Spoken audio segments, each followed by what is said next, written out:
Hello again everyone, how's it going? So today we'll be talking about ERIS and honestly how broken she is. And she's honestly, in my opinion, she is better than Amos.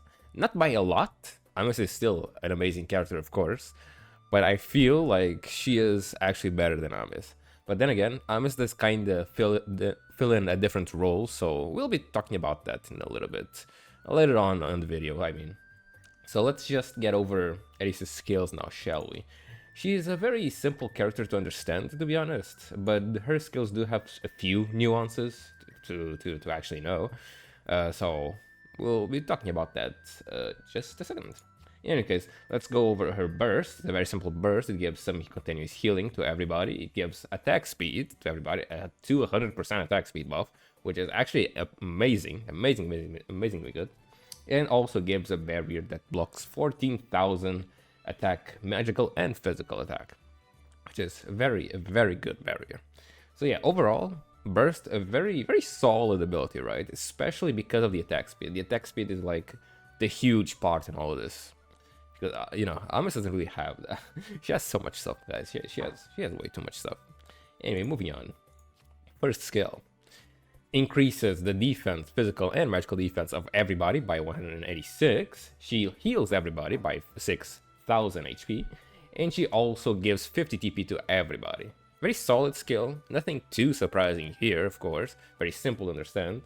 It does give buffs, physical and magical buffs to everybody, and the TP recovery on everybody is also very nice.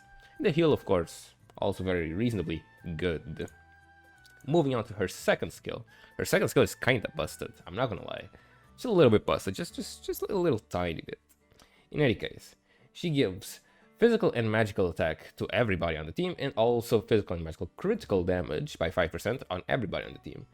Don't get, well, you see these numbers for the physical and magical attack, as you guys can see, they are a little bit low, but if you read her skill description, it does say it scales according to her remaining HP, and for a maximum of 5 times. So she can actually give this buff, like, wait, how do I explain this? This buff can be multiplied by 5 if she actually gets enough HP. But guess what? The cap for reaching the 5 times amount in the buff, she only really needs like 80k HP. And take a look at this. Her base HP is at 60,000. And her EX skill gives her an extra 24,000. So, yeah, you can already see she'll get 80,000 HP very easily without even trying, to be honest. And just like that, she'll give 5 times the actual amount of the physical and magical attack. So if you do the math real quick, that's around like 22,000 attack for physical and magical. Like, it's kind of stupid. It's kind of ridiculous how much attack she can actually give to everybody. And it's not the end of it. I'll explain a little bit later. But yeah. Of course, the physical critical damage and the magical critical damage doesn't actually scale with the HP, but it's still a nice amount to have. But don't worry about the small numbers, the 5%. I'll explain why in a little bit.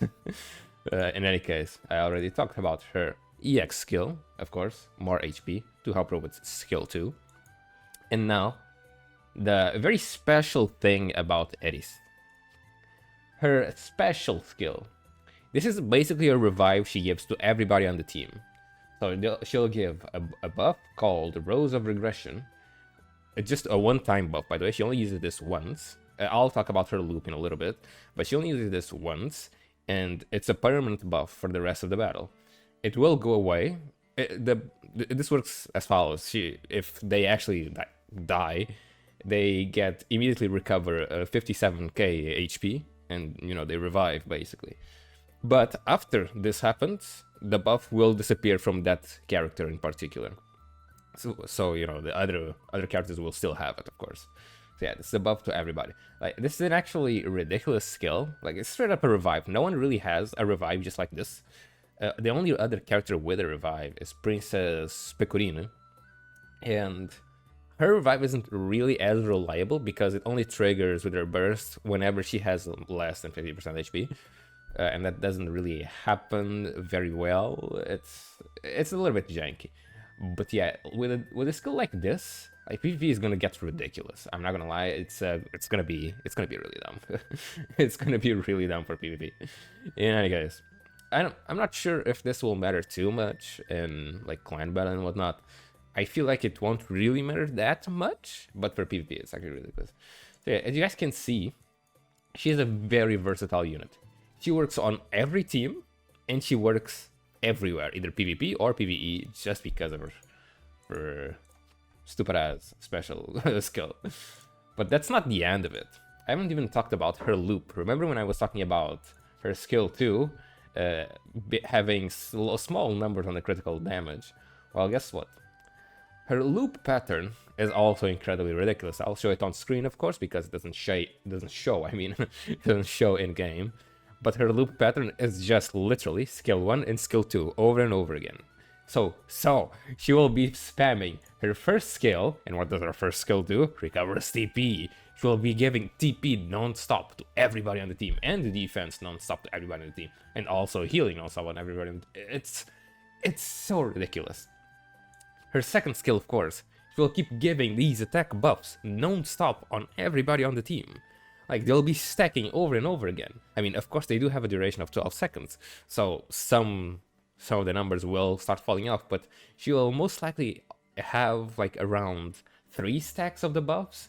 So that's what 60k attack up and 15 critical damage up. It's kinda stupid. I'm not gonna lie, she's an incredible character. She's so incredible.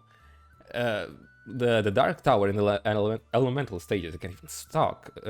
Sorry guys, I can't even talk because of how broken she is. The Dark Tower in the element stage, it was actually unbeatable. The first tower, not the first tower, the first boss was actually literally unbeatable. No one was able to actually beat it. And just because ERIS came out, the boss was straight up super beatable, the easiest thing ever in the game. And it was not even that, it was not just that. The whole tower just became kind of a joke just because of ERIS. It's kind of ridiculous. She is that broken. Of course, I will be showing a video on screen of me defeating the boss in particular. This was on stream when I pulled for ERIS.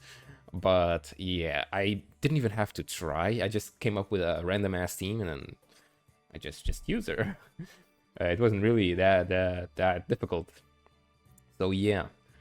So guys, be sure to actually pull for ERIS, if you were wondering. Be sure to actually pull for her. Yeah. In any case, I should actually mention how good is she compared to ERIS. Not ERIS, I mean, compared to Amis.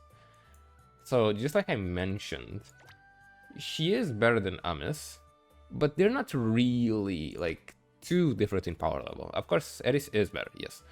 But Amis is also, of course, very, very good. But she does fill in a different kind of role. She is way more focused on defensive buffs, as you will be able to see. She does give more defense than ERIS. Then again, ERIS with her stupid ass loop might give the same amount of defense. But she also, with her first skill, grants a very, very big damage cut of 15% to one ally with the lowest HP. And of course, her special skill gives a very big defense increase of 15% to everybody on the team. So yeah, of course, her second skill does give attack to everybody. She does give a lot of attack, to be honest, but they do require a barrier. And she also gives a very, very big amount of TP recovery, which is really, really nice. So yeah, of course, she doesn't have as many strong offensive buffs as ERIS. So that's why I say that she does fill in a different role. But she does give more defensive buffs than ERIS. So yeah, that's kind of how they differentiate from each other. But I still feel like ERIS will most likely be better than Amis in most cases. Then again, we Amis is light and ERIS is dark, so probably light stages or light bosses will most likely have Amis in their teams, and dark bosses / stages will have ERIS in their teams. So you should still get both of them in case you can, because they are still very, very good. So yeah, that's basically it. She is a very, very simple character to understand. She can work everywhere in the game, like literally PvE, PvP, physical or magical attack teams. And yeah, I guess even if you haven't completed the dungeon, the latest dungeon just yet, you'll be able to do it very, very easily now. Well, because of the elements, really. But ERIS will also help quite a bit, I feel. In any case, thank you everybody for watching. I really hope this was helpful. Sorry for taking so long to actually release this video.